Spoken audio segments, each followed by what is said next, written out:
there's this idea that like the belief that Christians go by is, well, this is.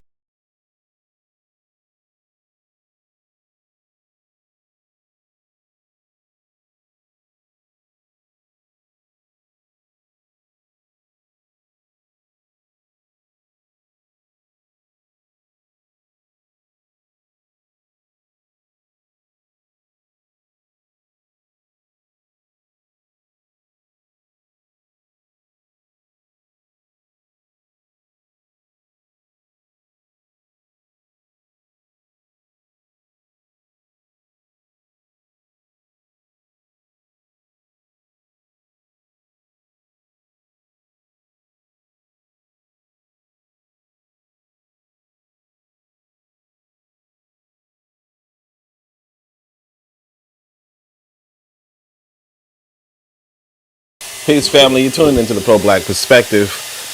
We're going to go discuss this video. There's this popular video. We spoke about it yesterday on Shoot the Breeze. Make sure you guys check out that discussion. 5-6 brilliant brothers discussing multiple topics, multiple videos.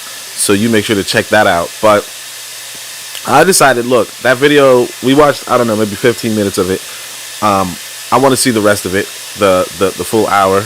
I'm going to try to fast forward through it, obviously, but I think it's worth looking into, because it might be that a lot of the traditional beliefs are incorrect, and we know that the Christian beliefs are incorrect, and I think it's better to prove it. Okay, I think it's better to prove it, and so that's what we're going to do. But before we get started, let me remind you that I'm part of a podcasting network called KWAZ Radio. Hello there, dear listener. We hope you're enjoying this lovely discussion. If you're not already aware, this show is part of a podcast network called KWAZ Radio, a Pan-African Nationalist and Atheist network committed to showcasing the rich and varied thoughts of African people. We have an exciting lineup of shows that we think you'll enjoy, including the Victor Mexican Podcast. I think black people acquire too much value. Like, you constantly have to sell black people on things that are beneficial to black people. Our people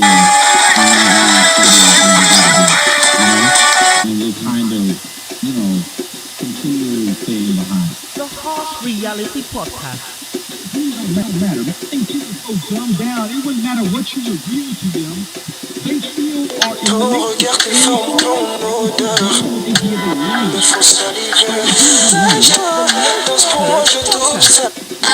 Access has never given you economic empowerment. The only person who has ever been economically empowered by a sexual relationship is Bois and his member. The Cathedral Cheek Show. People always ask me, why are you always with that one girl? It's because she's my person.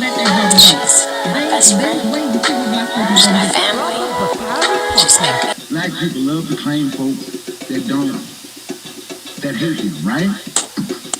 They're slave masters, and they are ashamed of who they really are. The Forecast Radio. Like, if you pray to the same deity as, like, your enemy, and that God blesses your enemy more than you may want to reconsider who you praying to, And Tanzan, African Mind. Because generally, a welcoming of everyone, sometimes to my consternation, I think that they should be less, welcoming. If you love our podcast network, we would be grateful if you could rate and review us on Apple Podcasts. Follow us on social media, like and subscribe to our YouTube channel, and check out our website at www.kwazradio.com for more information. Thank you for tuning in. And now, back to the program. All right, so welcome. Hold on a second.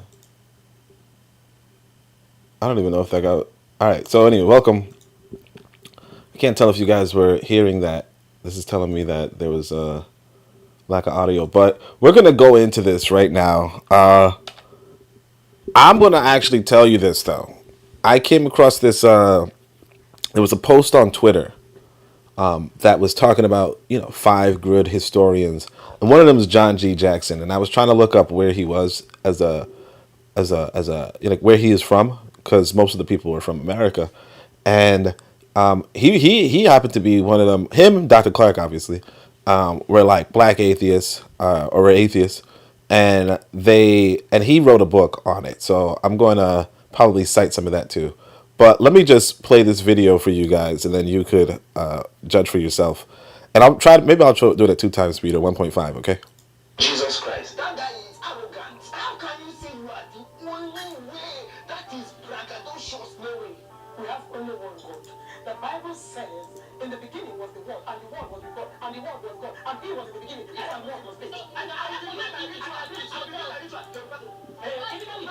Actually, never mind. They talk faster than me. Out of His will, He is not wrong.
All right, so let's stop right there, right there. Now, I think that's very interesting. Now, I wish I could find this image. I can't remember, but I think one of my brothers showed it to me a long time ago. There was this image of basically, Yahweh, right? So Yahweh is the God of the Bible, okay? Yahweh thinking this shit is sweet, walking all confident, and small guy, size of a man, right? Walking all confident, I'm the shit, I'm that, I'm this, I'm that, and then he happens to see a meeting of the other gods, okay, like Anubis, Amon, Zeus, whatever else, and then he ducks and cowers. Okay, what people have to come to terms with is that this God is the Hebrews' God. It is the Israelis' God. It is not the God or the creator of the universe. Okay? It is one of the God. So again, you have to look at things in a context, right? One of the best words you're going to come across is this word called allat. Okay? ALLAT, right? You're going to realize that back in ancient Arabia, right, there was a deity, a local deity. So remember, all the deities were local, right? There was a local deity for Arabia named Allat, and it was a woman. It was a female. Eventually, she was replaced with Allah, okay? But you gotta understand that people, ethnic groups, tribes, if you will, right, had local gods. When you start conflating the creator of the universe with the local god and then saying, well, this created the universe, that's where you start messing up. Now, and I understand. Hey, look, I understand why you could make that mistake of conflation, but then you have to really examine how scientifically accurate was this quote unquote local God, right? How scientifically accurate was this quote unquote local God? And then you have to concede to yourself, either you believe that humans are capable of are capable of science, right? Or you don't.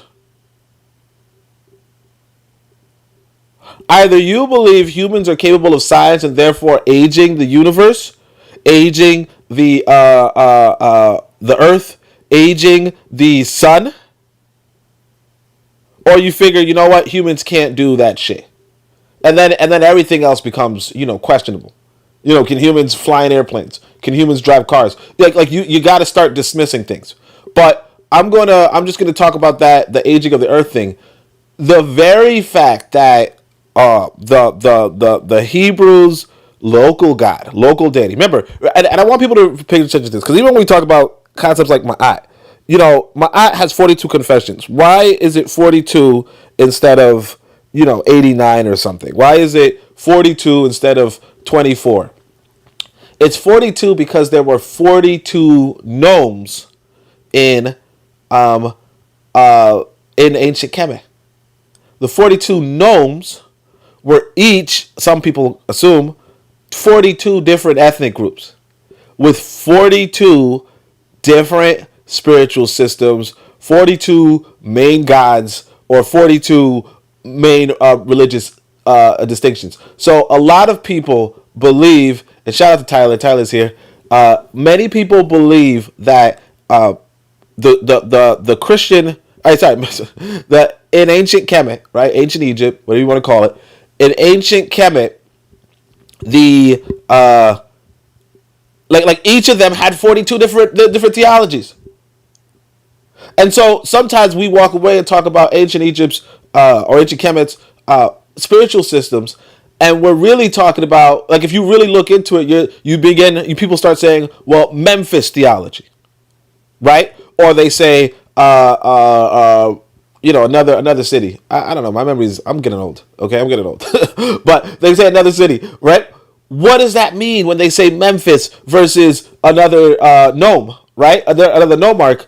What they're saying is, in this part of Egypt, they believe this, and in another part of Egypt, they believe that. And some people think there were 42 different languages, 42 different language groups, 42 different people groups living in harmony, to the point where ancient Egypt was an experiment in black unity, obviously, was an experiment in Pan-Africanism, obviously, and an experiment in old-time confederation or federation, because there were the nomarchs, right? Remember, the gnomes and the nomarchs were united under a monarch. But the point is that the same way that Memphis had its own theology, so did the Israelites. You understand? So did the Sumerians. So did the Greek. So did the Romans. All of them had their head god, Zeus, so on and so forth. And you could give credit to the Israelis for having one god, right? And which they didn't really, but still, you could give them credit for that, except for the fact. Again, we're touching the fact that they didn't have one God, right? But except for the fact that if you look into what really happened historically, on a historical, verifiable record, you have Amenhotep IV, right? Akhenaten, who created the religions, right? I mean, who created the first monotheistic religion.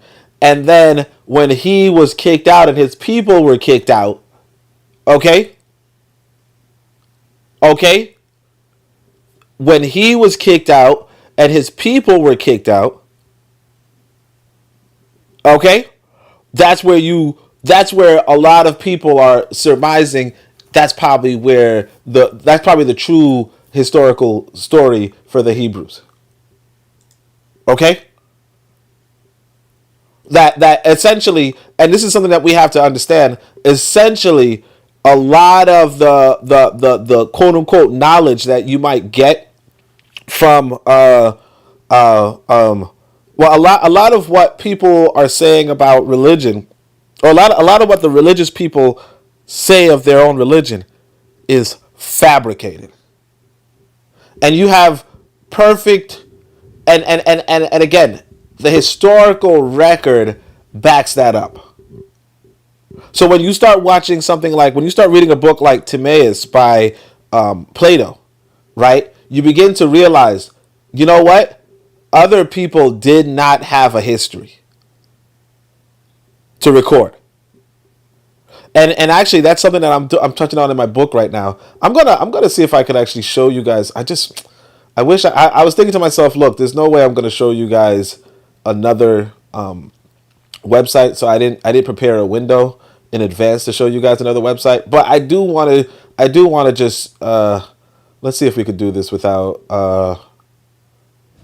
Let's just see if we could do this.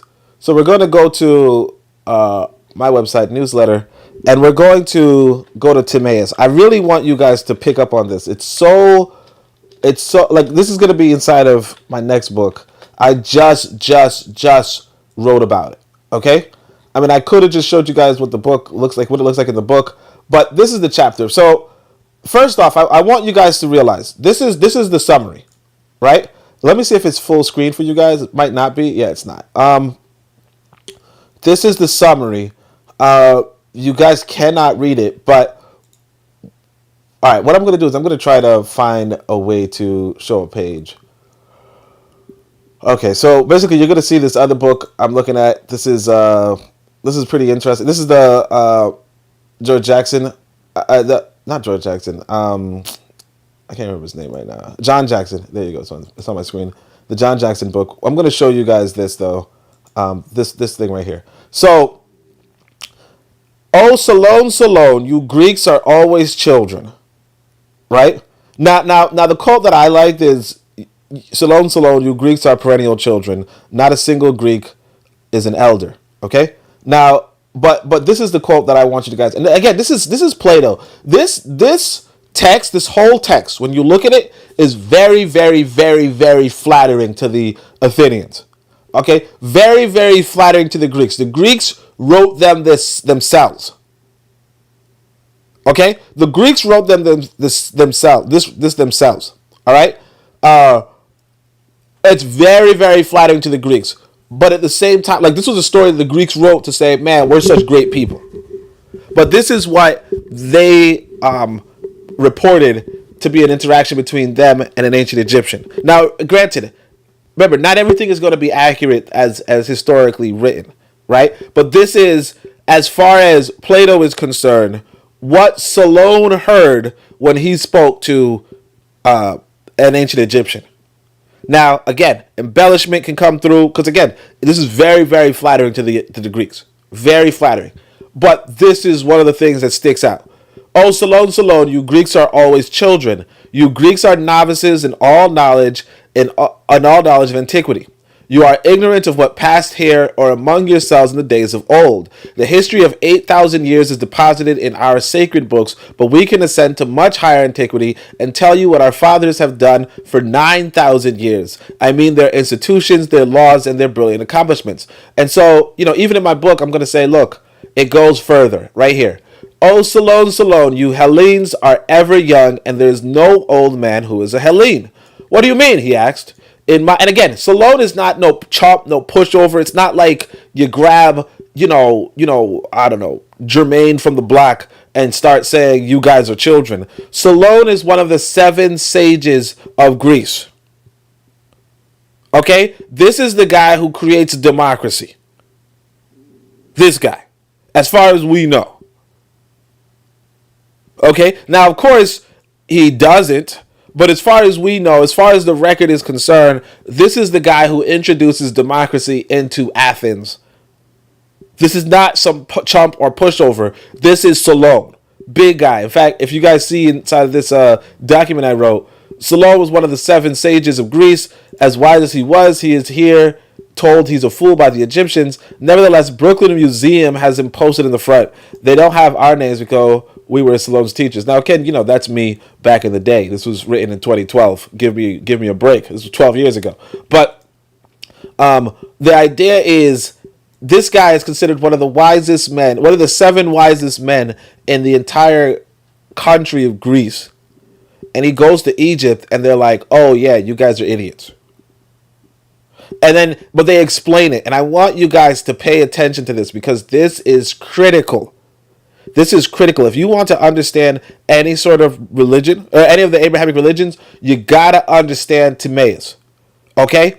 What do you mean, he asked, in mind? And I mean, I'm talking about in a historical sense. In a theological sense, go read your books. Go listen to the priests or pastors or whatever, right? But in a historical sense, you want to study this little passage in Timaeus, this little passage, right? Because it explains everything. In mine, he replied the priest, I mean to say that you are children. There's no opinion or tradition of knowledge among you which is right in age. And I will tell you why. Like the rest of mankind, you have suffered from convulsions of nature, which are chiefly brought about by the 2 great agencies of fire and water. Okay? Volcanoes and floods. The former is symbolized in the Hellenic tale of young Phaeton, who drove his father's horse the wrong way, and having burnt up the earth, was himself burnt up by a thunderbolt. Again, not a true story. Right? This was the gods and shit. Not a true story. They were talking about a volcano and a flood. But because they died, and because they didn't know science, they said, yeah, this happened. Phaeton with his father's horse, blah, blah, blah, thunderbolt. For these occur at long intervals, a derangement of the heavenly bodies, and then the earth is destroyed by fire. At such time, again, he's talking about volcanoes. And you got to understand, too, this translation is a Greek guy listening to an African guy saying, you guys had a volcano. Right? And them not having a word for volcano, they say, he's like, what's a volcano? And he's like, well, the earth erupts with fire, blah, blah, blah, blah. And then all they hear is the earth is destroyed by fire. You understand? You have to begin to realize that one culture is 8,000 years old, recording everything. Another culture has no records whatsoever. Not even like that. Like, cause think about if you were to meet hunter-gatherers, right? And you were to explain to them the internet, or even explain to them volcanoes if they're not around volcanoes, or explain to them floods if they're not around floods, or explain to them snow if they're not around snow, right? Think of how if they're retelling the story, how that story gets retold. Because you told them perfectly, yeah, there was some snow, there was theology, whatever, Baridi Sana, all that stuff, right? You're telling them all that stuff. They are not going to be able to repeat what you said they're not going to repeat what you said to anybody else based off of their own understanding. It's more complicated. When we were kids, there was this game called Telephone, right? And it's more complicated than that. I remember I was in elementary school, and they were like, here, let's do this game called Telephone, where first person says one thing to one person, and then you pass it down 30 people, and then the message changes. Okay? You pass it down to 30 people, and the message changes. And that is hard when you're all speaking the same language. Imagine when you're speaking different languages, and imagine when you can't read or write. Okay? And this is where the religions come from. I want you to understand. And the religions tell on themselves. The religions tell on themselves, and Timaeus is telling you, oh yeah, they told on themselves. Let me show you guys. At such times, and when fire is the agent, those who dwell by the rivers or the seashores are safer than those who dwell upon high and dry places. And let me just mute my phone. I'm sorry, guys. On the seashore are safer than those who dwell upon high and dry places, who in their turn are safer when the danger is from water, right? So again, if you're near the river, right, At such time, when fire is the agent, if you're near the river or the seashore, you're safer from a volcano than you are on the mountain. And is it a mountain? No, it's a volcano. You're on a fucking volcano, right? So yeah, but again, these are, for lack of a better word, these are primitive people, right? And this is primitive people in Europe, by the way. So, for those you might be like, hey, don't use the word primitive. No, this is the ancient Egyptian telling you, you guys live on a mountain, you guys live on a volcano. Okay? And the ancient Greek probably can't understand it. Because what is a volcano? They never seen it before. Anybody who's seen a volcano in those days didn't live to tell the tale. Or they were so far away, they just said fire just kept spewing out of nowhere, and a lot of people died. You understand? That it's a totally different world. So he says, are safer than the dry places, who in their turn are safer when the danger is from water. Okay, the danger is from water. Now the Nile, now the Egyptian is going to say, look, we saw that shit, but the Nile is our savior from fire, right? And of course it's not. It's really that they're far from the volcano. And as there is a little rain in Egypt, we are not harmed by water. Again, there's no flood. Whereas in other countries, when a deluge comes, the inhabitants are swept by the rivers into the sea. Okay? And I want people to understand this, right? You know how if you're out in the water, somebody might come and save you? That's a modern convenience. In the ancient world, nobody came out to save you. Some people could swim, obviously. Some people can't swim. And there's no dedicated lifeguard for making sure I'm not saying there wasn't any. But it's very, you know what I mean? Like even recently, in fact, there was a flood in Tanzania recently. And somebody said children and old people died. This was like 2 weeks ago. Children and old people died. Now, and this is a modern country, modern cities, modern so on and so forth. Even in Japan, there was recently an earthquake. And Japan is pretty damn earthquake proof at this point. And some people died, as far as I remember. I don't recall, but, that's a thing. It's a reality that nature can take your life. And it was probably worse 3,000, 4,000 years ago. Okay?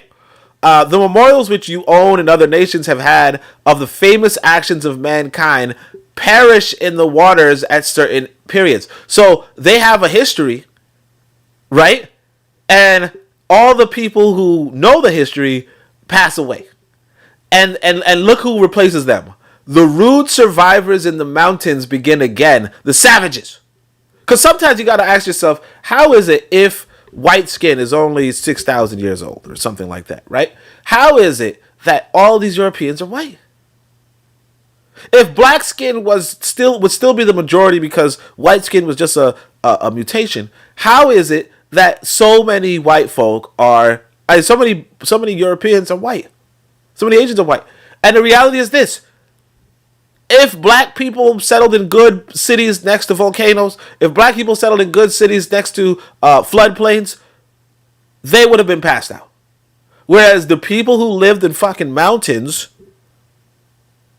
the Caucasus Mountains, whatever, people who live in mountains, if they're breeding and so on and so forth, and that's another thing too, they could replace the people who got devastated by the volcano, and they could win conflicts against the people who got devastated by volcanoes. Okay? Because even if you look at and I know I'm really, really, really off topic, but even if you look into what ancient, how Haiti won the war against France, right? A lot of it was a environmental victory. They said, you know what? These French cannot survive in the woods.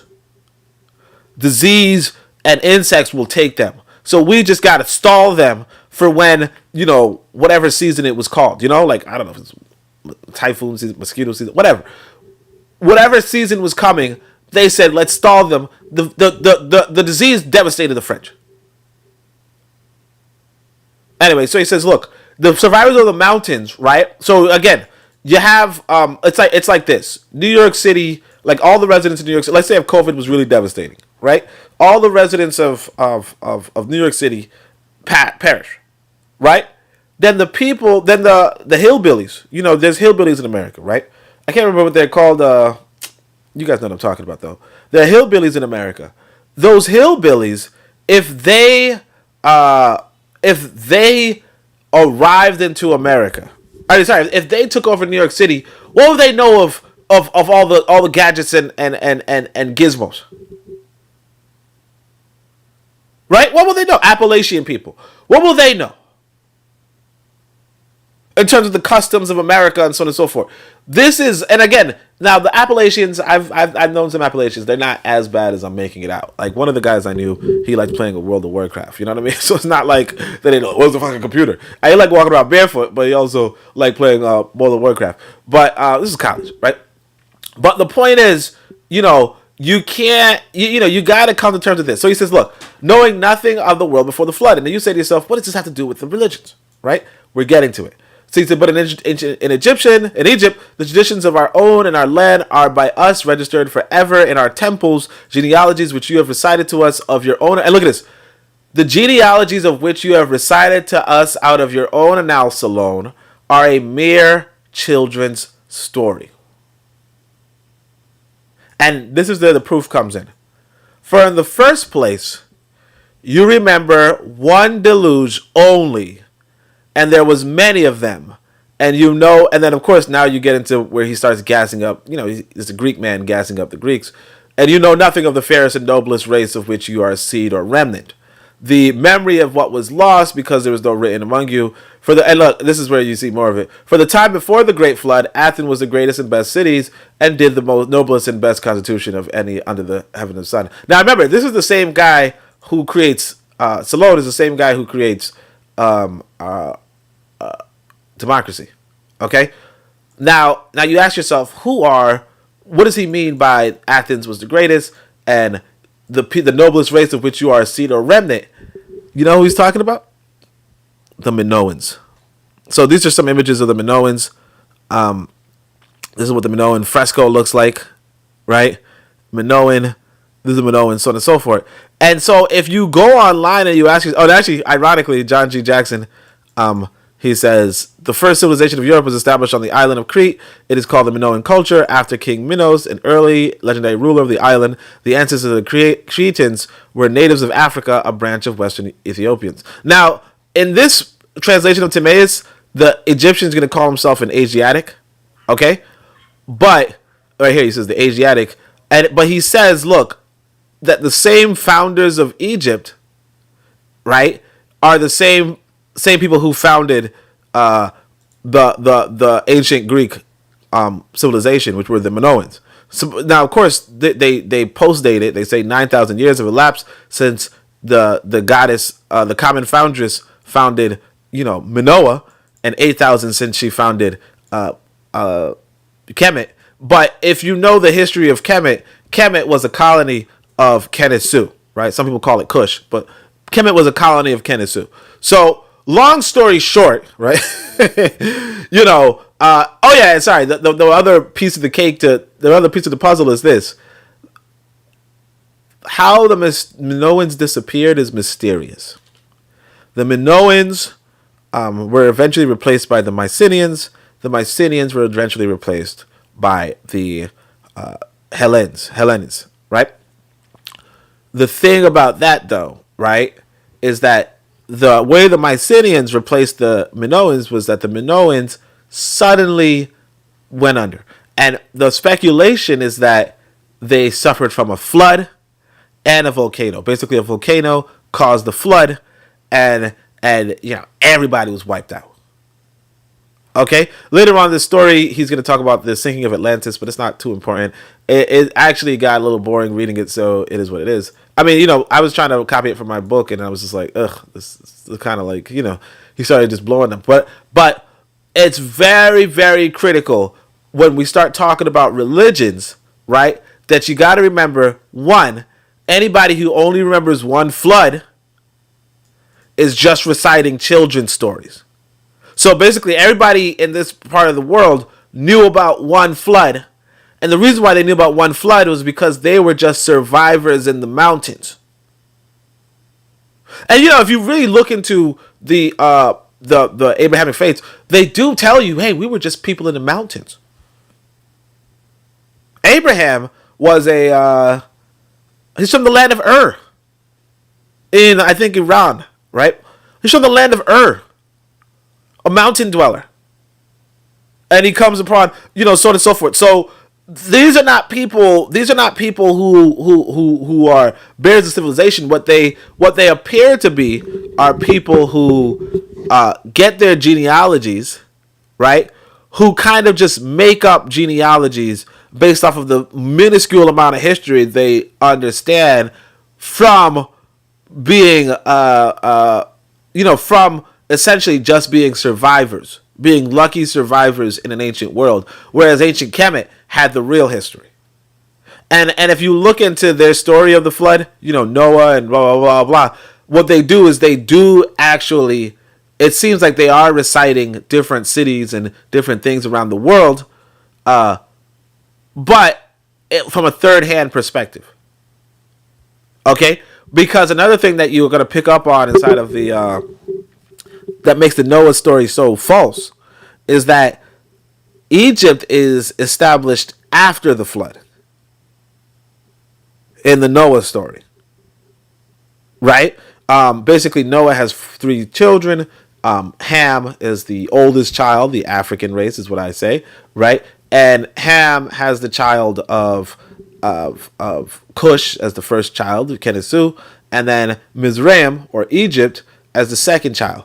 The idea is that Cush and Egypt followed the Great Flood, but the Egyptians are telling you, and it's clearly verified that they predated the Great Flood. Okay?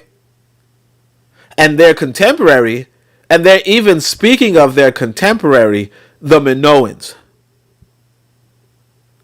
Okay?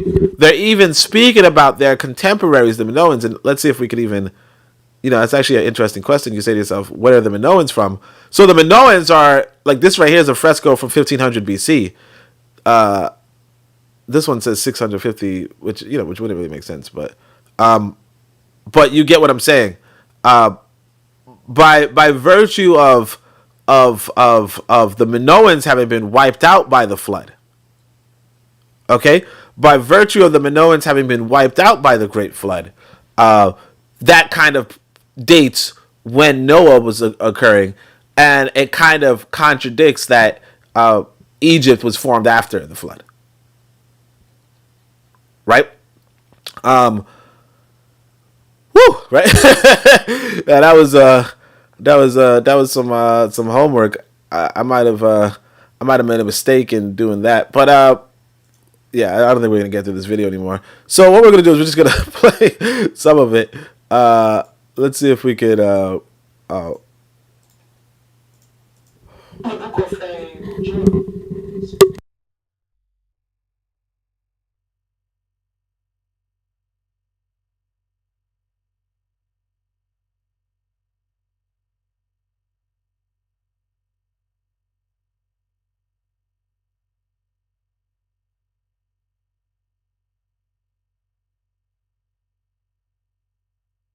Now again, citing the book. Sorry, let me just check the audio's on it. I'm pressing the mute button now. All right. Following the book, citing the book to prove itself is just nonsense. Now, granted, like I said, we were on this podcast yesterday. Brother Bwana Hagaziki, he was saying, look, you can't come to Christians with logic. So that's fine. I understand that. I could grasp that. But yeah, let's just keep going.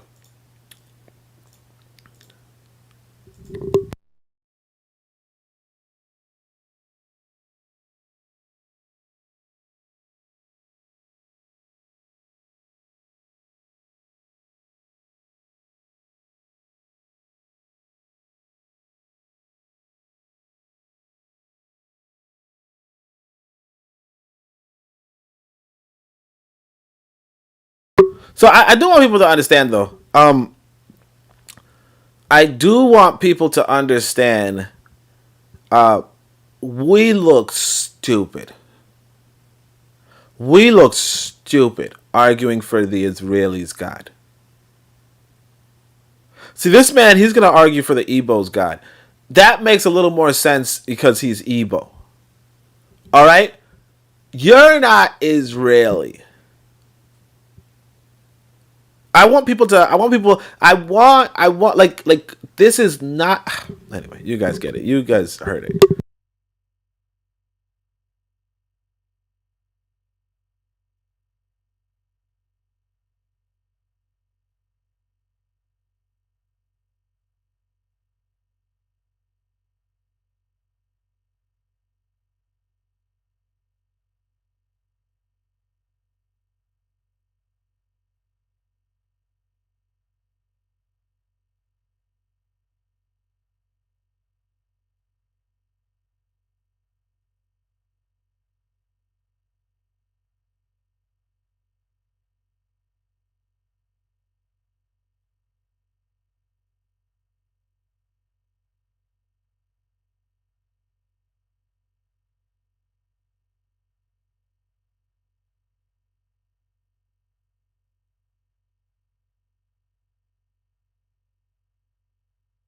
So you're going to see there's no moderation and there's no discipline, particularly from this lady, I guess, maybe. But then again, all of these people, maybe. I don't know. I mean, we only saw 10 minutes and it was just, ugh.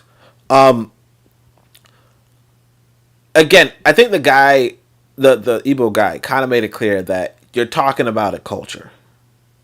You know? You're talking about a culture and you're talking about what kings use, like kings, leaders, what leaders use in order to justify social obedience outside of violence. Okay? This is what the religions are. So it's not to say that religions don't have some sort of use in, again, social obedience, right? But that's another thing too.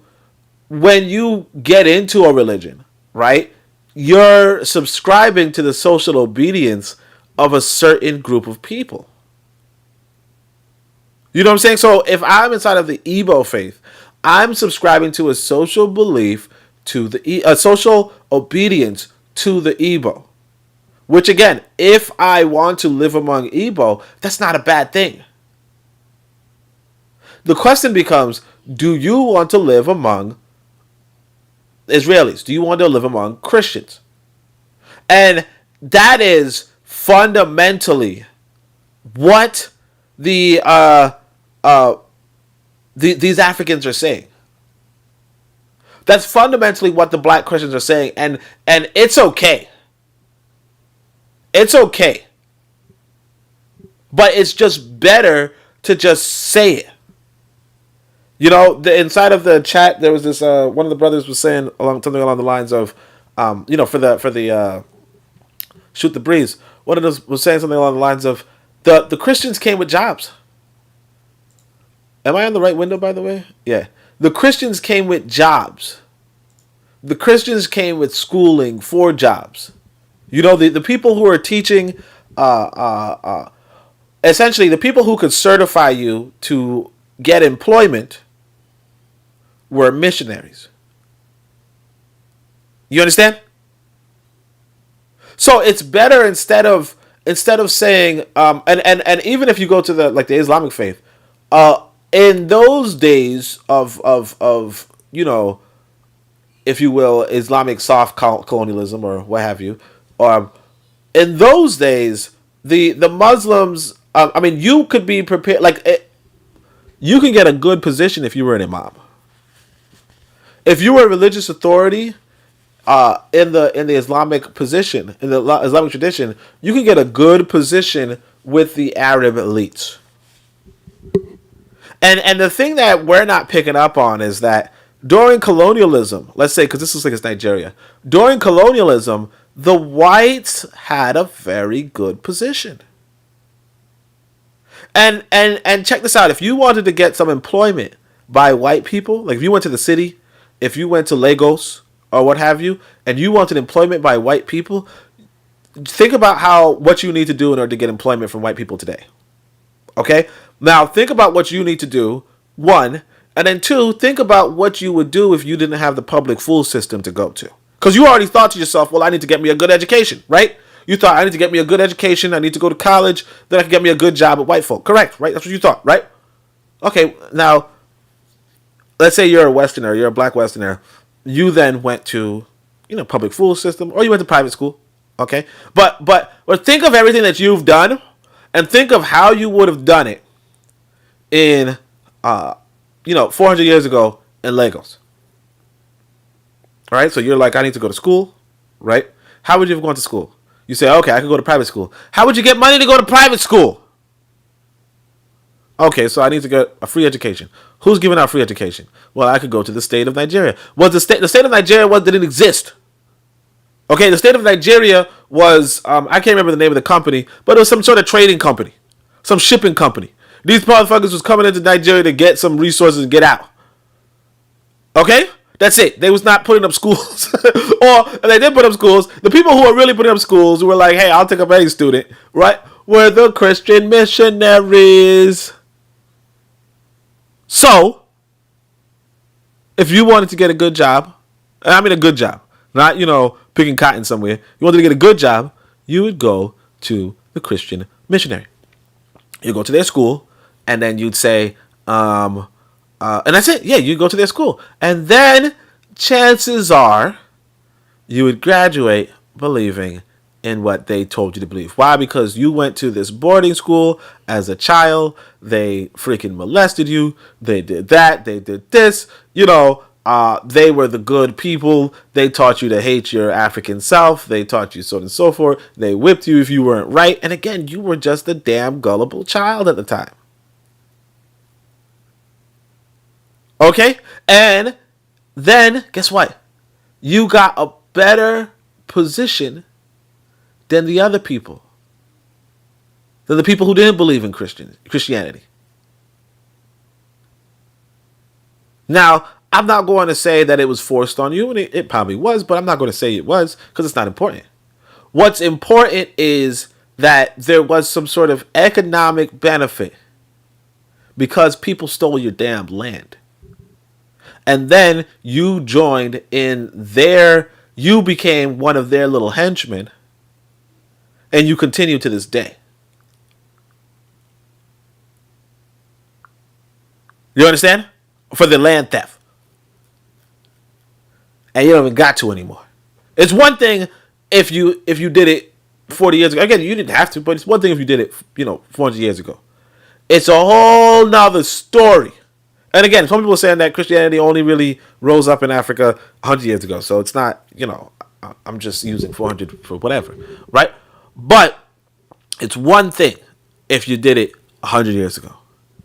It's a whole other story if you do it today.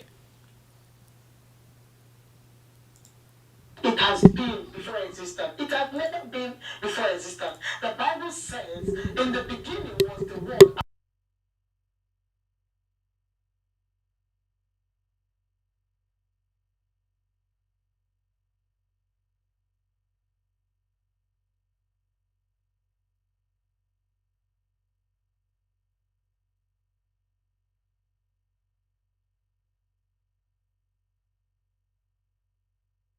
You see? And again, you're conflating two different things.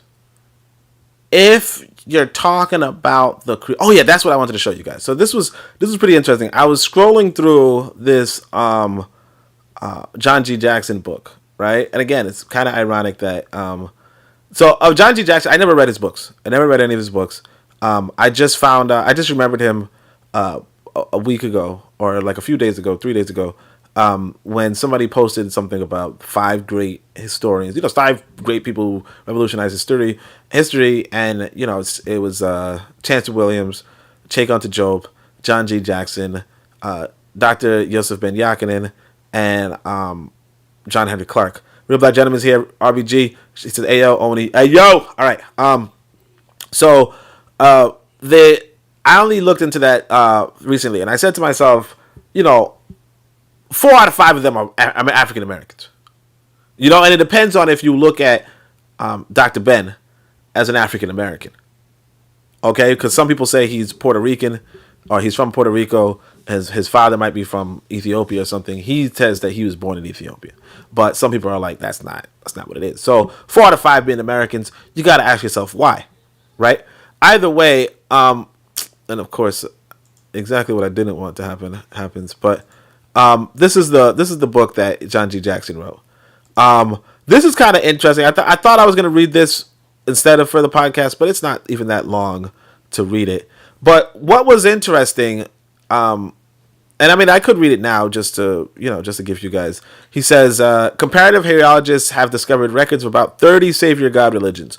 These cults spread all over the world in very remote times, but they show evidence of a common origin. The various savior gods had the similar traits. They were born on or near Christmas. Their mothers were virgins. They were born in a cave or stable. They worked for the salvation of humanity. They were called saviors, mediators, healers. They were overcome by evil powers. A descent into hell was made by them. After being slain, they rose from death and ascended to heaven at Easter. They founded religious institutions. They were commemorated by, I don't know that word, Eucharistic rites.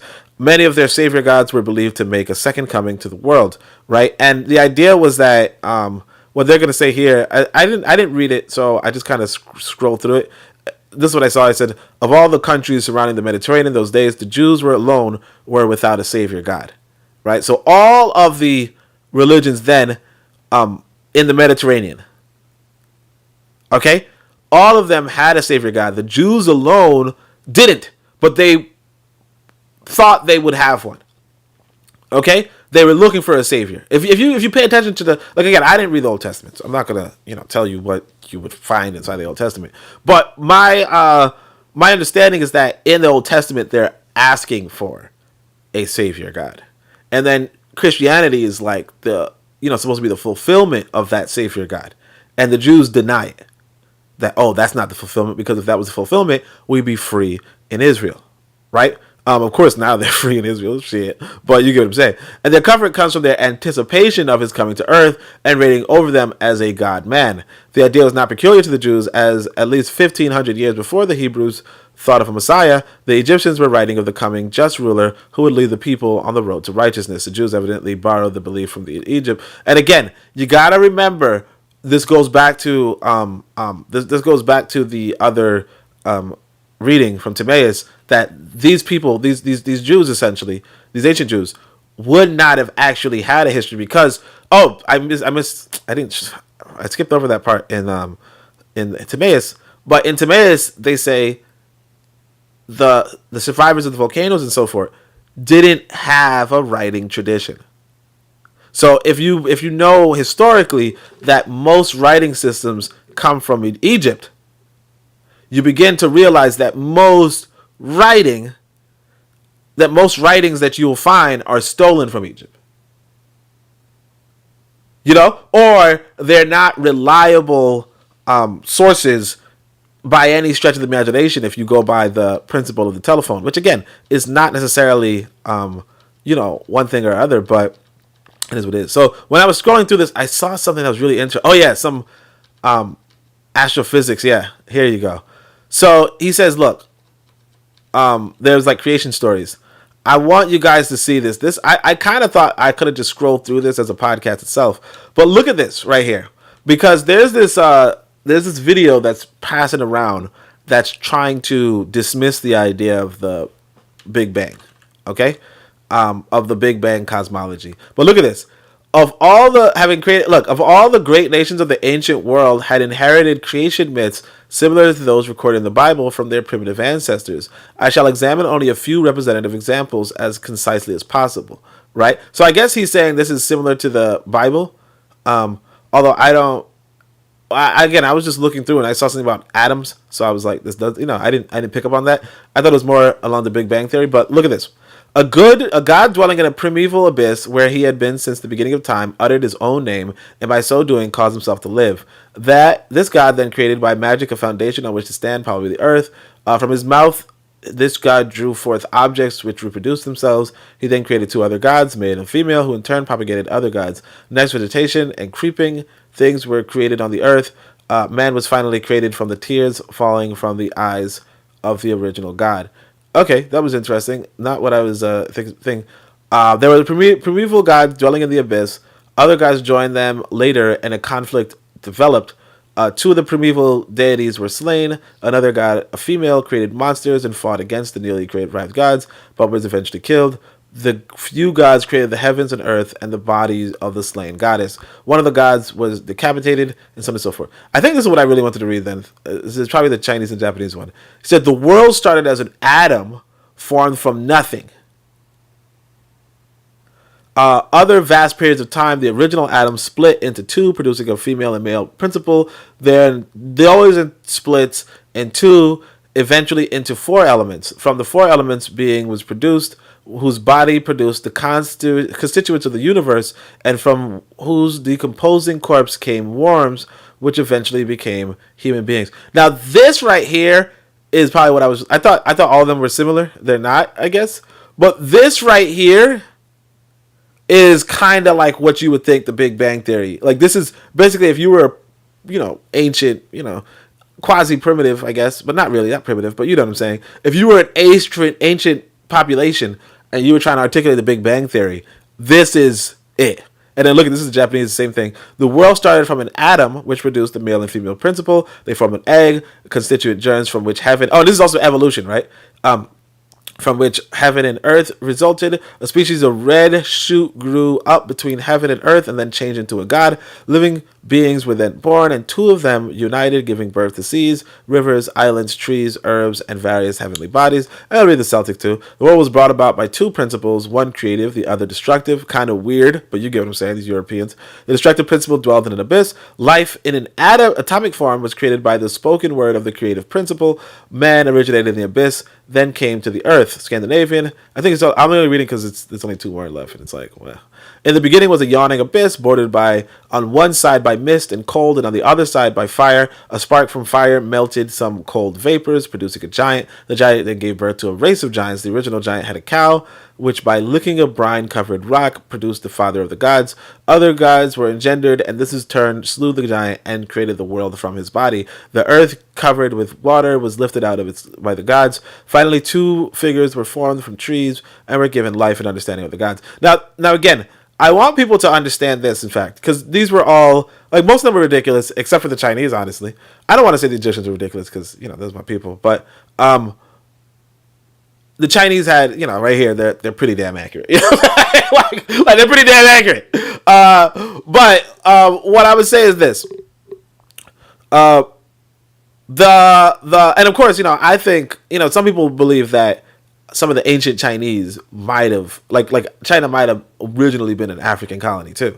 But again, the thing I want people to pick up on, right, is that these were contemporary stories for the Bible. So that the Bible had one story, the Egyptians had another, the Babylonians had another, the Chinese had another, the Japanese had another, the Celtic had another, the Scandinavian had another, and you're saying to yourself, the only true one was the one where the earth was created before the sun, which doesn't make any damn sense.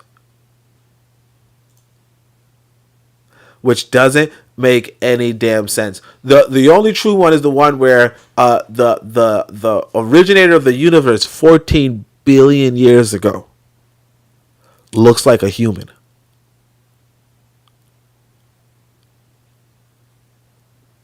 Does that make sense to you? Right? So anyway, what we're going to do is we're going to... so that's what I wanted to show you guys. But we're going to just go back to this video. I guess we're not going to play the whole thing. You guys can check it out on your own, I guess. Because it's going to take too damn long to watch the whole thing. And I already, kept falling off subject. So that's on me. You are all over yourselves. Like your Jesus Christ.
So what's interesting is this too. I one time knew this really Christian lady, and what she told me was, she doesn't know, like, she's a Christian lady, right?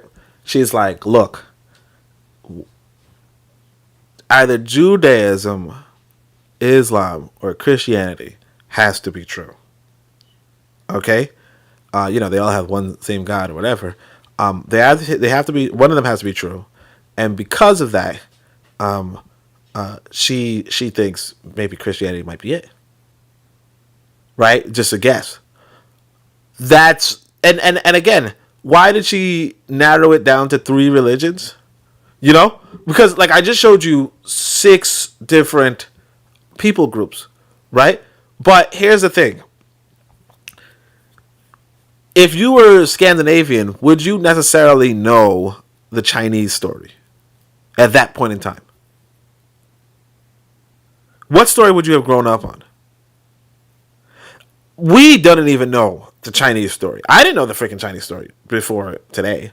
Like I said, I just saw something about atoms, and I thought all of them were going to be like that, but they weren't. But still, all of them. And again, another thing that people don't realize is that they were kind of on the Big Bang theory tip. Some of them, like the Egyptians. Let me actually go look back, but I think the Egyptians might have been on the abyss thing, right? So a God dwelling in the primeval abyss, right? So that would be the nothingness. Because some people say that there's a nothing. Now, it's not that there was nothing in the beginning of the universe. It's that something happened in the beginning of the universe. Something happened out of something that was different from what it is today. That's the big difference. If you want the scientific term, I would say it was a highly energetic singularity. So it wasn't nothing. It was a highly energetic singularity that, and it's not that the universe began 14 billion years ago. It's that the universe expanded 14 billion years ago. You understand? The idea is that the universe used to be a singularity. And so this idea right here, God dwelling in a primeval abyss where he had been since the beginning of time, uttered his own name, and by doing so caused himself to live, right? This is actually not too far off from the Big Bang Theory, right? The idea would be that the primeval abyss was a singularity, and then that singularity expanded. Okay? And I guess the Chinese story is a little bit better for that in the sense of the world started as an atom formed from nothing. So there was a singularity, this atom, because the atom would be the smallest thing known to the Chinese, I suppose. And then over vast periods of time, the original atom changed. It split. And in that split, it things so forth, that they split again eventually into 4 elements, right? From the 4 elements that were produced, so on and so forth. So this right here would say, and again, you have a singularity that then expands into the male and female principle, right? That is, in essence, the Big Bang Theory again. So you have this idea, and again, this is the primeval gods dwelling in an abyss, right? And then it expands, right? Kind of. Like, again, I'm not saying that that's what they're saying, but what I'm saying is that this isn't like the idea of an abyss that changes. Why it changes isn't clear, but again, it goes back to the video I played in the beginning of the clip I played in the beginning. There is 0 possibility. Okay, again, I do with statistics.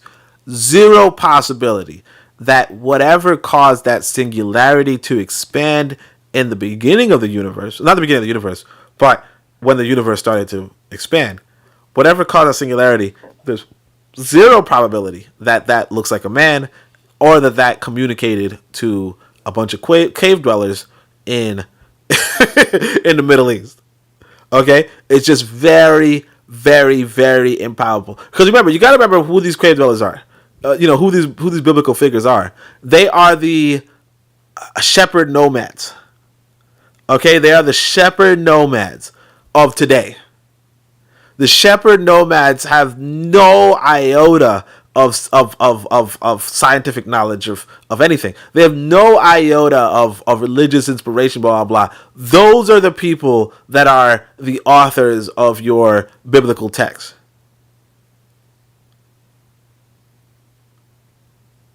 The invaders, and so on and so forth. Those are the ones.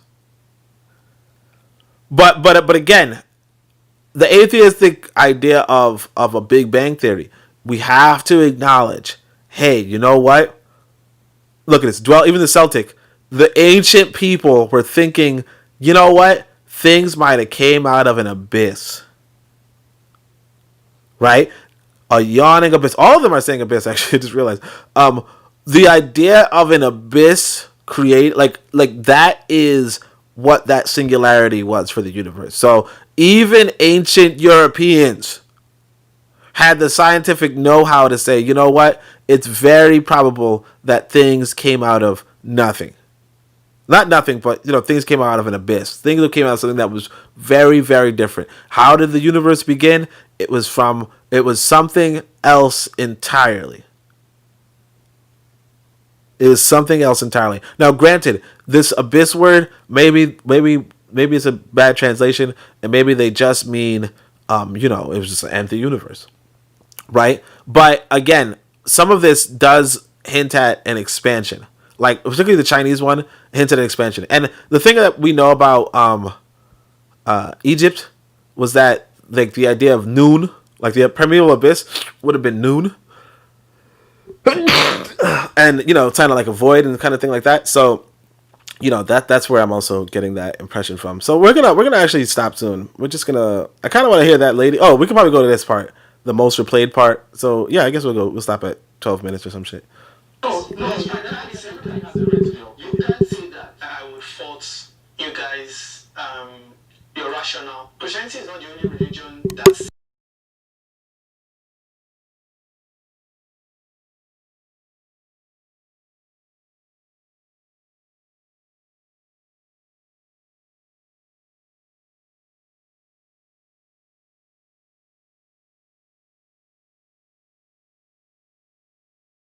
He's right. There has to be an objective standard of measurement of why do you think this religion is true. You need somebody who is a bystander, as someone who is on the outside, who has no bone in the argument, to look at it objectively and say, okay, this is what maybe Islam says, this is what Christianity says, this is what the traditional... You don't have an idea of how Islam itself came to be.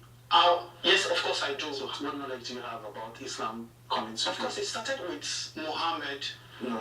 Islam started. So even in the books of Islam, there is an acknowledgement of certain characters that are present in the Christian books, right? And one of the reasons why you would find a lot of Christians tell you that Christianity is the true religion is because there are evidences, both physically and theoretically, that would backdate even to what you would see on paper. You would go to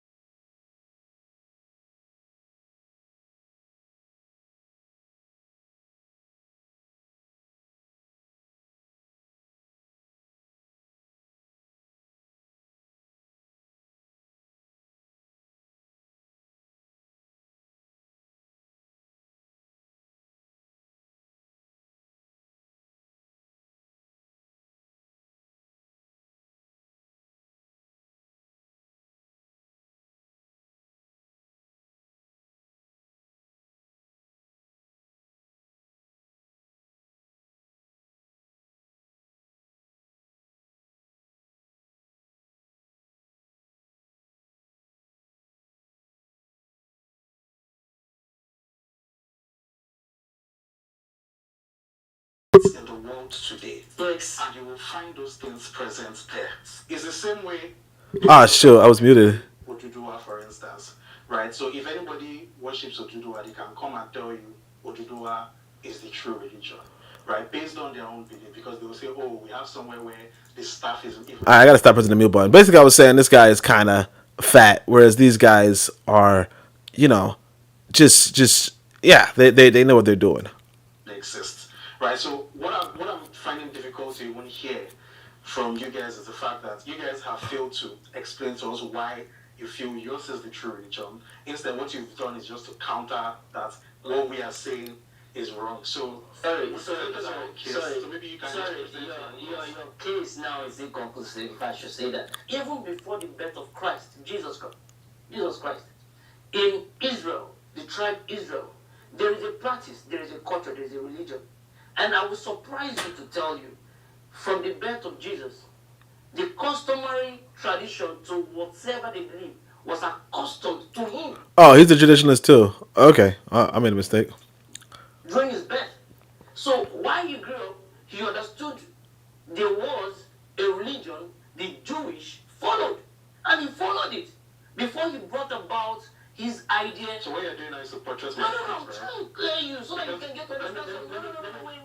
I've not hit the hammer on the net. Just calm down. I'm trying to bring you to this light because so now you fail to acknowledge that hey, I came into existence and I went through a system and now profoundly I'm beginning to set something up for myself that will be a movement because I believe it's a movement. You got into a system. Yes. Let me say something to you. Do you know this Bible we speak about said in the book of Genesis? No. I corrected you on that. You cannot use the Bible said that the seed of the woman will bruise the heel of the serpent. And I believe someone wrote it here. So no. Someone wrote it, isn't it? You know, in that Bible there were some areas in the Bible God was speaking. Hello? There was some area in the Bible God was speaking. Those parts of the Bible that are written in the red Bibles are words of God. Can you not tell me that the person has not spoken and he started speaking on his own terms? That's fine. Because what you've done is to amplify her initial position. Okay. Right? And what she had said was the fact that the term Christianity in itself wasn't birthed until a point in Antioch, which was even after the death of Jesus Christ. Which was the movement. What you need to understand. Which was the movement. Yes. Thank you. So Christianity in itself was fashioned from people who were behaving like Christ-like. Yes. And what did Christ do in himself? Christ in himself came to give. He said, "I didn't come to abolish the law; I came to fulfill it." So what he came to do. See, now you're contradicting yourself. Like I said, we're gonna. Oh, this is actually the point. We're gonna just go up to here, I guess.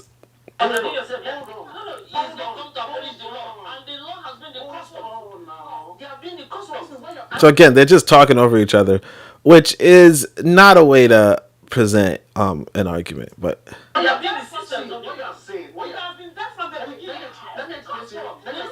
this lady is completely ill-equipped for the conversation because again, you got to realize that this is not a factual text. Like I said, you have like there's the people in question did not have a literary tradition, right? The people in question did not have a literary tradition. Yeah, RBJ, I noticed after I'm just not used to muting and unmuting. But the people in question did not have a literary tradition. So there's no, there's just no way they were able to write it down. Like, essentially, and this is the most important thing about it too, essentially, most of these books were not contemporaneous writings. They were writings of they were writing about things before them. Right? So they were writing about things before them that they personally might not have even observed. Or if they observed it, they're writing about it. And of course they didn't really observe any of the shit because it's all ridiculous. But if they were to write about it, they wrote about it several years later. Okay? And this is what makes it so so ridiculous. Cause even think about your life where you have this education, you have this you're pretty damn smart. Okay? You're pretty damn smart, right? You cannot write about things accurately. after the fact. You know, like if you ask me 10 years ago, you know, what I noticed on, you know, whatever. Like you tell me to talk about some guy I knew 10 years ago, right? Like I know of a brother I know from 10 years ago, right?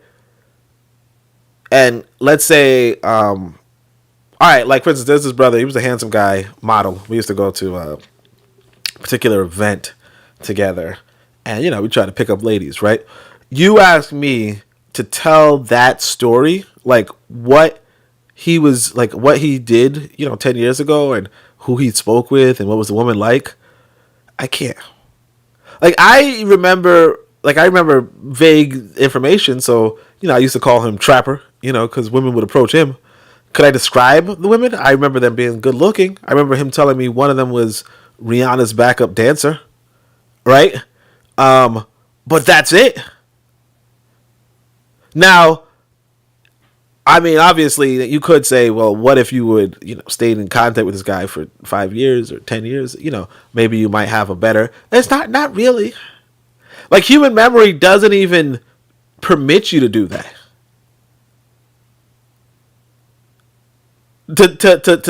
For me to recall any conversations he had is just ridiculous.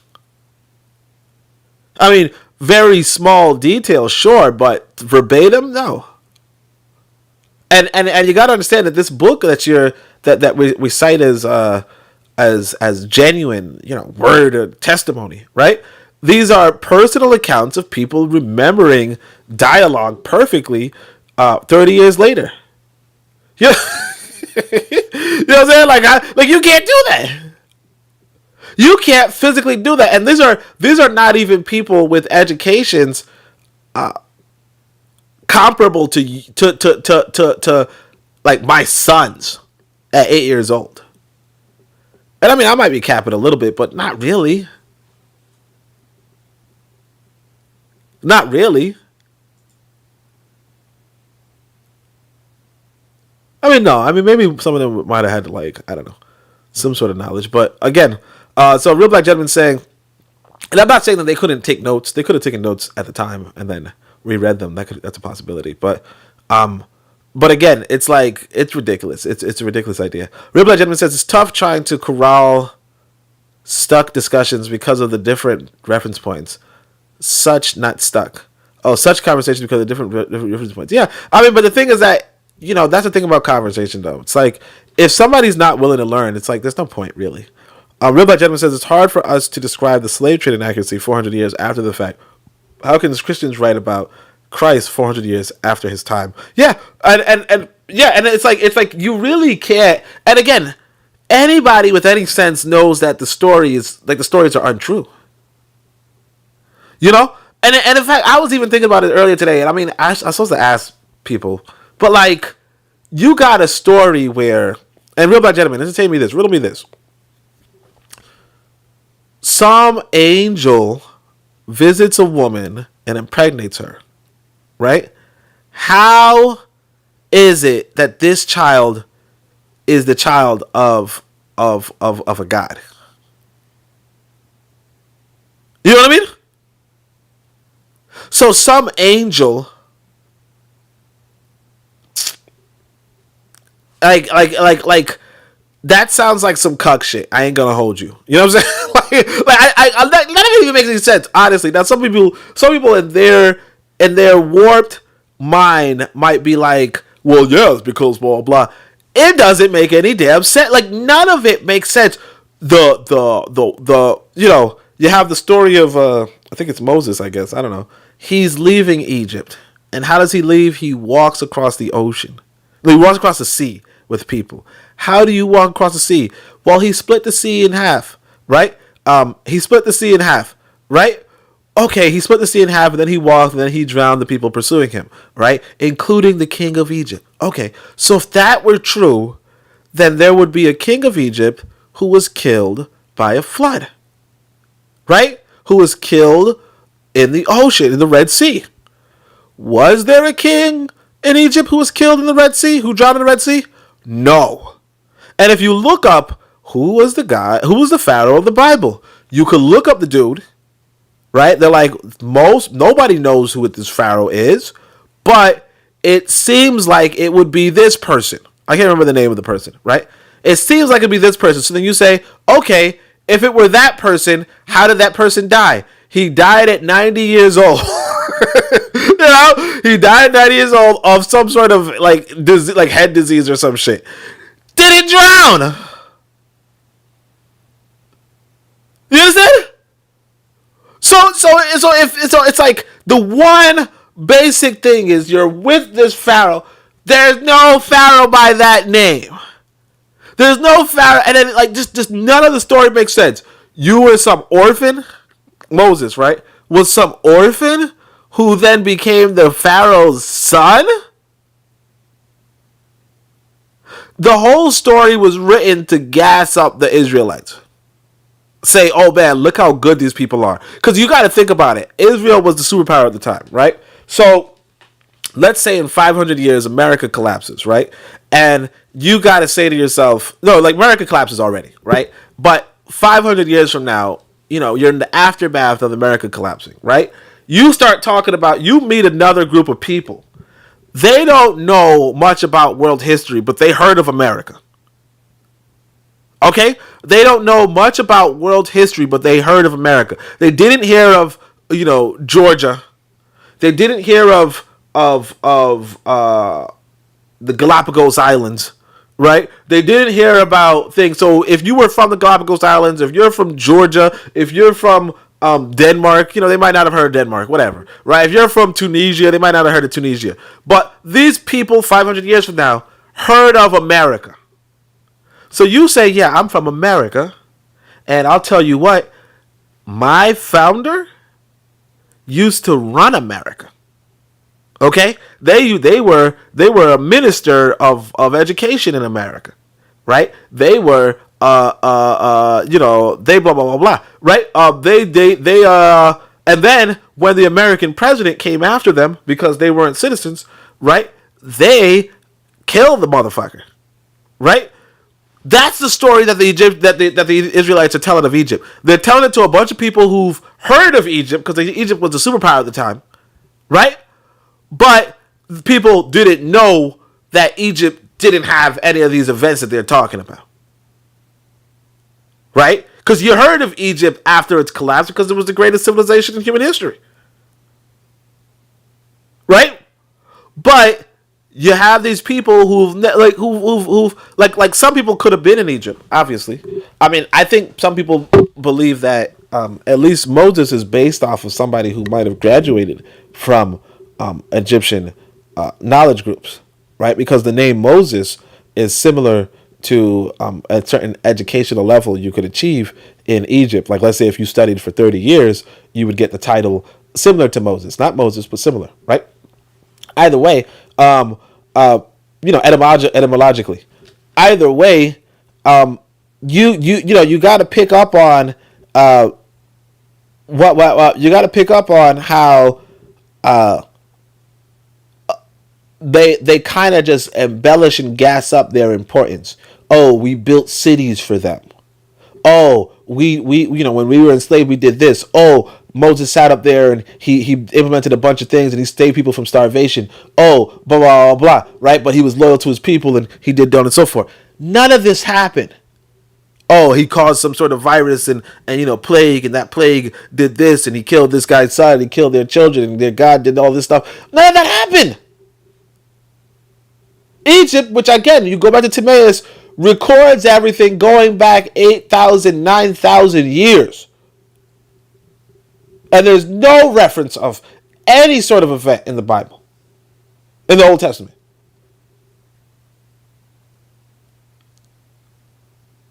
Right?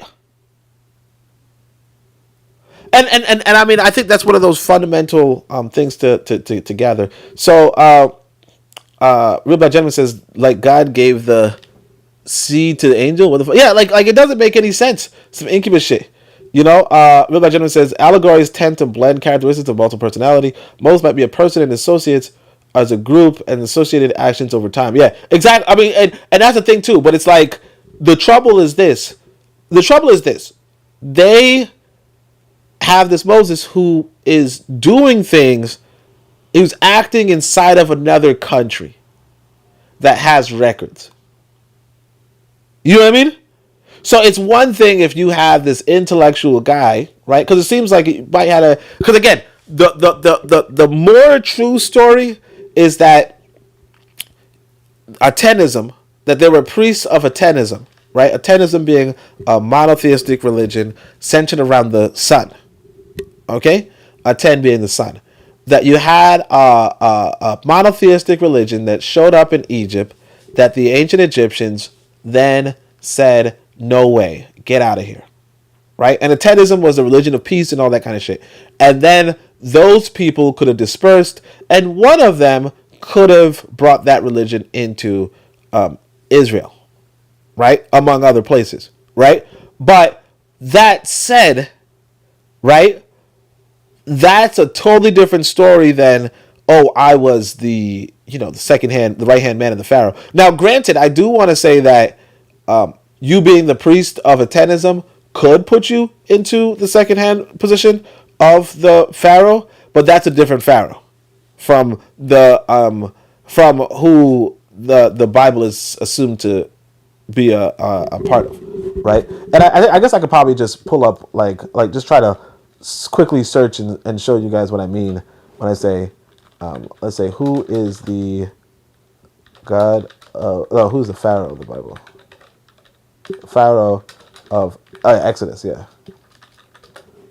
Yeah, so King Ramses the second, right? So the idea is the identity of Pharaoh in the Moses story has been much debated. Many scholars are inclined to accept that Exodus has King Ramses the second in mind. So again, that's what it would come to, So it's not Amenhotep the fourth, although right here you have Amenhotep the second as Pharaoh of the Exodus. But again, it would have to be Amenhotep the fourth. For the story to have any sort of legitimacy, it would have to be Amenhotep the fourth. But King Ramses, you got to ask yourself, how did King Ramses die? Let me see if you guys can see this screen. You got to ask yourself, how did King Ramses die? And let's see if I could switch back to this screen. Sorry, fam. So, oh, this is not even centered. That's weird. I don't want to center it right now. I'll have to do this another time. But if you want to see how did King Ramses II die, let's just look at that really quickly. How did King Ramses... Right? So look at this right here. Ramses II died of old age and complications related to arthritis, hardening arteries, and dental problems. At the time of his death, he was either 90 or 91 years old, which is considerably older than the average life expectancy of a person of this time. So the whole basis of the book is, look, we were in Egypt. The Pharaoh done fucked up. We killed his son. We gave them a bunch of diseases. We fucked up the place. All that type of shit. And then we killed him. He drowned trying to chase us because we're so damn important. And then you look into it, and the guy is 90 years old. 90 years old. Living his best life. Now, actually, one of these Google things did say, which Pharaoh drowned in the Red Sea? So this could be a thing. So there was, apparently they might have been. Wait, no, I don't know. Let's see. It says in Islam. The Pharaoh Haman and their army and chariots pursuing the fleeing children. Yeah, so this is probably made up. A person mentioned in the Quran. Yeah. So let's see. So yeah, this one is more related in thing. But then you say to yourself, is there a Pharaoh named Haman?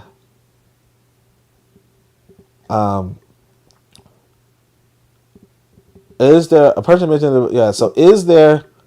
So this is what the Muslims are might be a little bit more like they tend to try to be a little more accurate. But let's see if now I'm gonna have to look into this later. But let's see if there was a Pharaoh named Haman.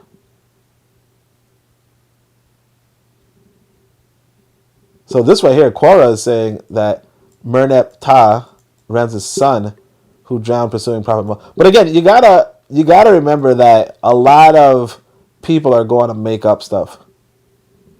The Pharaoh did not die. The Bible nowhere says Pharaoh drowned in the Red Sea. So some people are going to be like, hey, look, the Pharaoh didn't even drown. Like, again,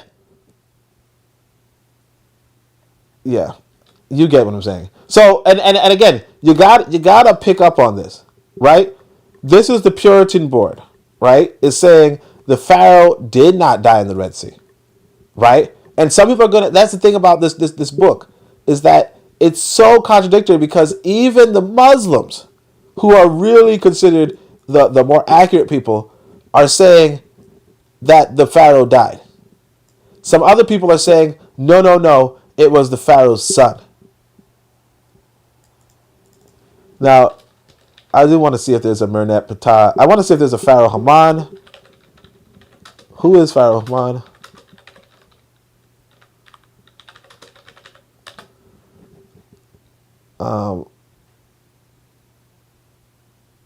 Anyway, but you guys get what I'm saying. So they just kind of made up a Pharaoh Haman, not knowing who Haman was, refuted. They just kind of made up a Pharaoh Haman, and then another person. Let's see, Mernet Hotep. So this might have been a real Pharaoh, and then you got to see how did he die? 80 years old. But let's see if he died in a river. Because again, it's not totally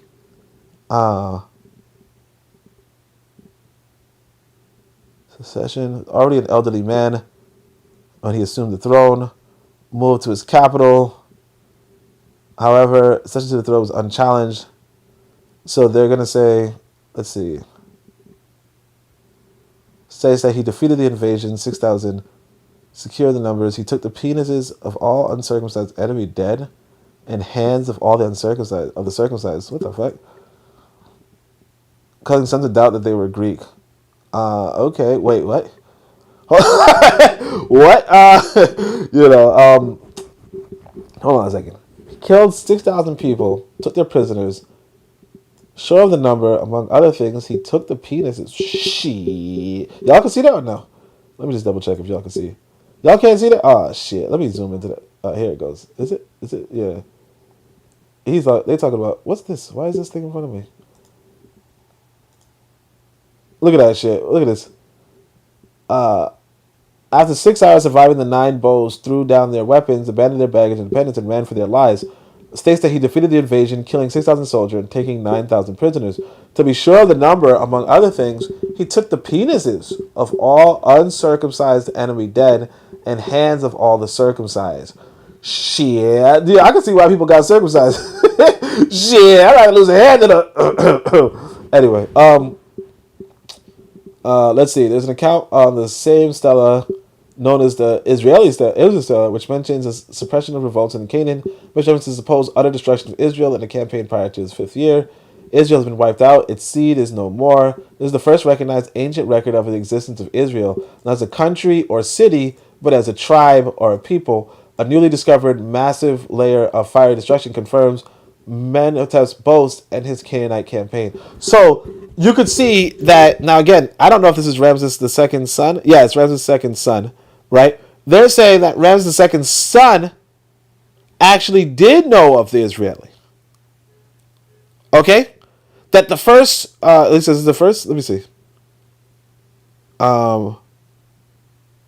First recognized ancient Egyptian record of existence, and what he did. This Pharaoh actually wiped out those people.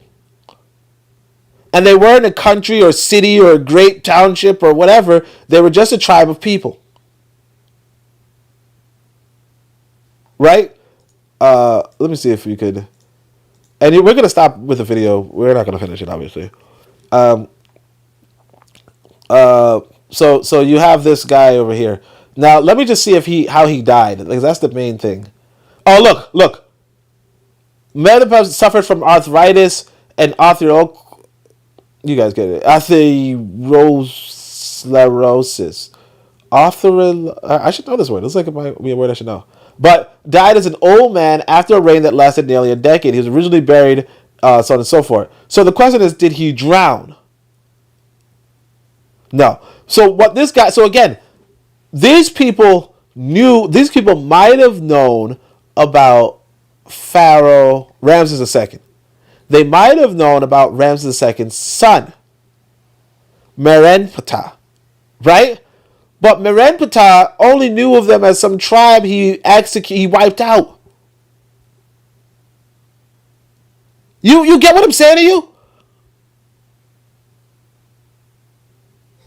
And again, this is not me saying it. This is not, African atheist, Pan-African atheist. No, this is what is written in history. For real, for real. Her mom, who is her mom? You see what I'm saying? Who is her mom?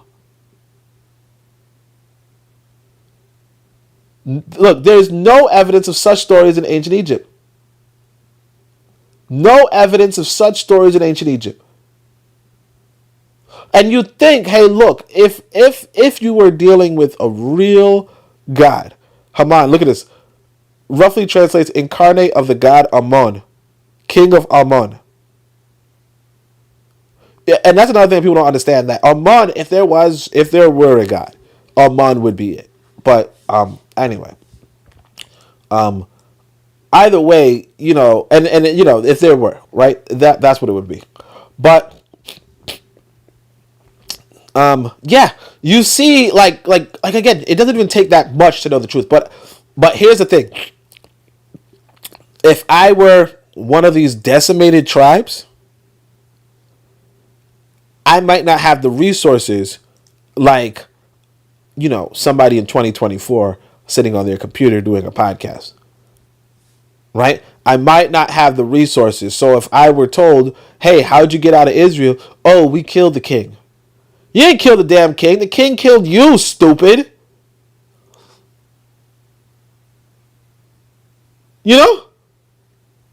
King said he wiped your motherfuckers out.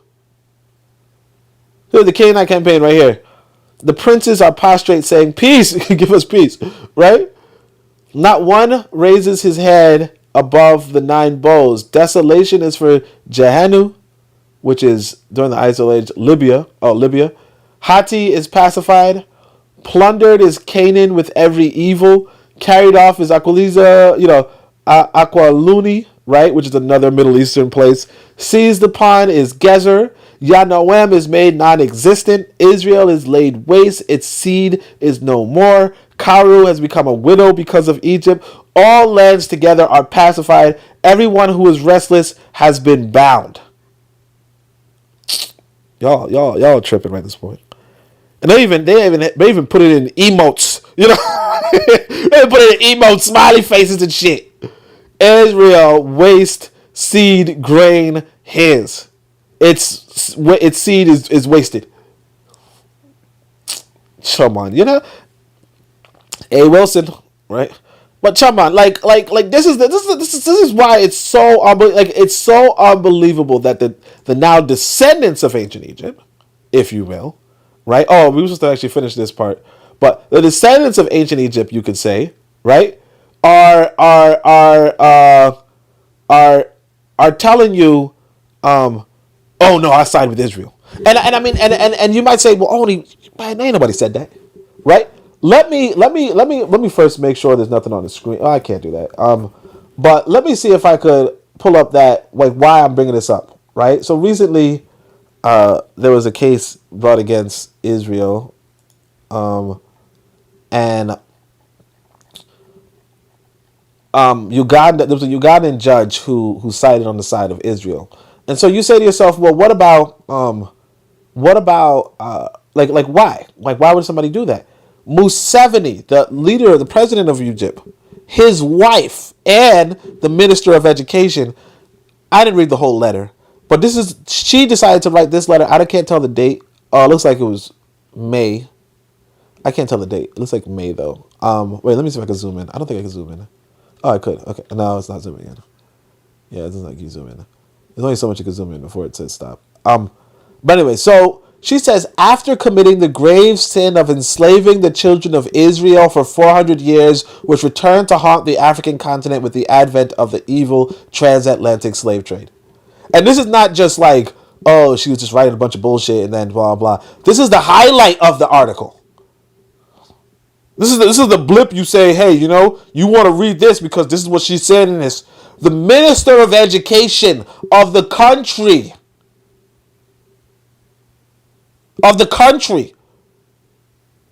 So you see this lady talking bullshit. Who the fuck is she? I don't even know. She's not the Minister of Education, so nobody really cares. You could think whatever bullshit you want. The Minister of Education, the person who approves the curriculum.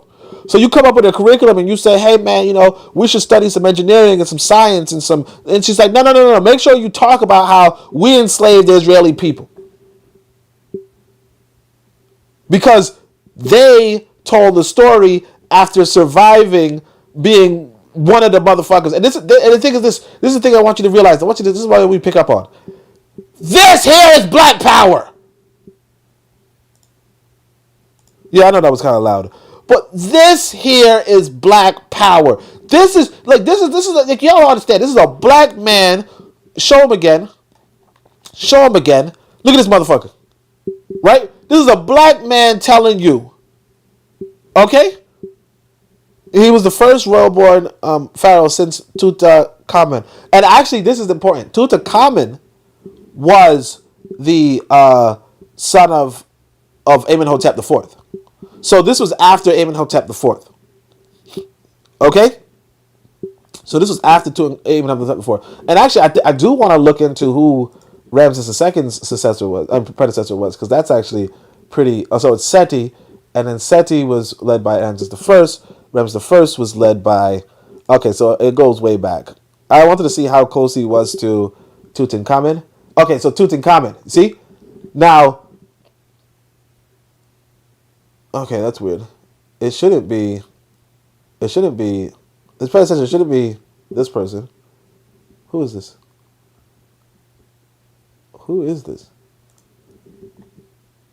Okay, so Akhenaten. Wow, there were so many people between Tutankhamen. Okay, but anyway, Akhenaten's here, right? This motherfucker looking like, you know, some people say look like Obama, right? Hey, Akhenaten was the one who introduced abandoning Egypt's polytheism and introduced Atenism, a worship centered around Aten. This was the first monotheism, right? This was the first monotheism. Several hundred years later, again, you have Mer-Neptah, and again, black power is still in effect to the point where these black men could say, hey, you know what? I laid desolation in this part. Look at the map. In Southern Europe, Central Europe, Asia, Libya, North Africa, right? He said, I laid desolation there. Hati, same thing. He said, look, we went all the way down to, the Hittites. Why does it say Haiti on the map? Y'all see? Oh, it says Hati, my fault. This was in the Black Sea. This was the Anatolian West Asia region. He says, we went down that way. We made those motherfuckers pay. We went to Palestine. We got rid of all the evil. We went to Aquilini, all in the Middle East, the Levant. We take care of them, right? We went to Gezer, right? With the Judean mountains, and we fucked those motherfuckers up. We seized them, right? We went to Yanoam, another place in ancient Canaan, in Syria. We fucked them up. We went to Israel. We saw the motherfuckers talking no shit. We made sure they had no motherfucking kids. We went to Karu, which is in, around looking like the Elam. We went to around Elam, and we made them motherfucking widows. This is a black man saying all this, and then fast forward to today, and you're cursing the name of this black civilization because of these motherfuckers. You got to be out of your African mind. But what we're going to do is, I'm not going to wrap it up right now, although I should. I'm going to just finish this a little bit. Shout out to T-Mac for being here. Appreciate you for coming through. Let me see if RBG was saying some stuff I didn't see. Rabbi Genesis, where Ramses rides is an eternal classic. When Ramses rides an eternal classic, yep. Actually, I don't know what that is, but it sounds like an eternal classic. Allegra, Haman might be amen. Exactly. Haman, and that's the thing. Even in these religions, you end your prayer with amen, amen, amen.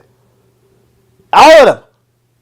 The Israelis say it, the Hebrews say it, the Christians say it, the Jews, the Muslims say it. They all say amen. So they end their prayer. They're like, "Oh, I'm praying to you, blah blah blah," and then they say, "Let me talk about the Creator." Now again, I'm not subscribing to the belief of a spiritualism anymore. But if I had, I would choose the religion that made black men do what I just showed you.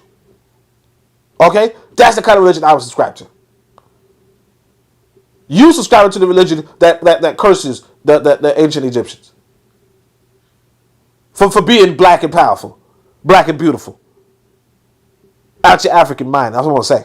Real Black Gentleman says, play with the letters. You know they put that ACHH on their words. Ak.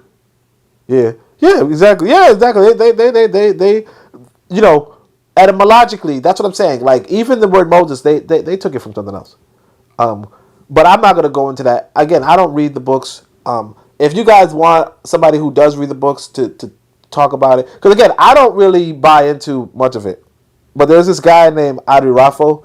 He does a pretty good job at, like, he's a pretty cool, like one of my favorite American scholars. Back in the day, like 10 years ago, like that was a really good scholar.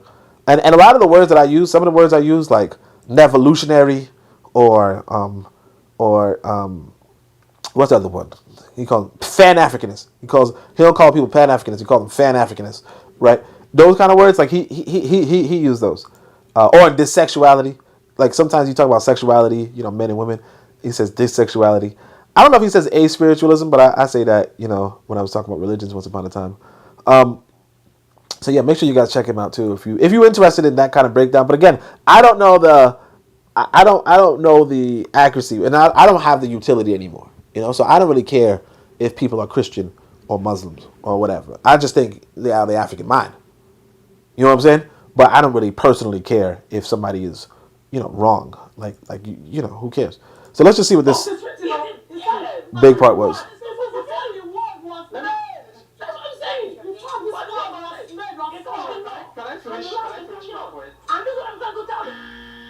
We all worship the same God, but in different forms.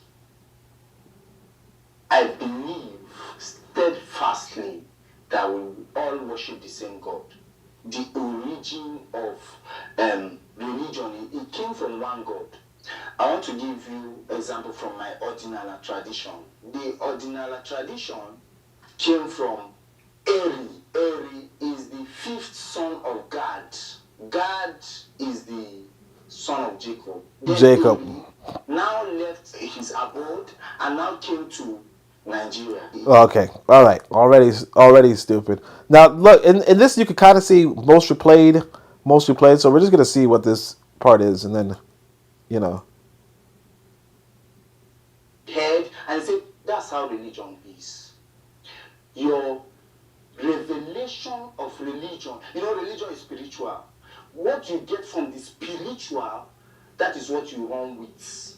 Okay, so there's several questions. One of the questions is there's only one true religion. We all worship the same God, but in different forms. African traditional religions encourage ritual killings, and then the opposing side is evil. Okay. Do you understand? We ordinary people, we saw it. Anyway, you guys can actually check it out. But my thing is that I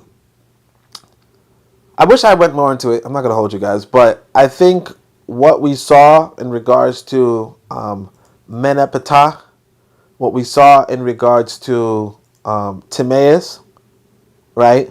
And what we saw in regards to that's it pretty much. Like that is of something that's something of value, right? If you're looking at these religions, you gotta say to yourself, what kind of historical verification can I have for these things? Right? What is the historical accuracy? What is the context? Now, I am a little bit interested in ritual killing. Let's just see what it says. As Let's real we quickly. need to do some sacrifice. We need to do some incantation. We need to do some. We need to do some. We need to pour some liberation. You understand? And you Christian, sorry, that you need to go to church. And the Muslims say they need to go to mosques. But it's the same God, but we are all following him blind because we are all mortals. We cannot follow him mortal. We are just seeing him in our rational senses. The traditionalists are not worshipping the God that I am worshipping. I am worshipping the living God. The traditionalists are worshipping their chi, according to them, their Omenani. I worship the true one God, which is God the Father, God the Son, and God the Holy Spirit. African traditional religions encourages ritual killings, which is bad.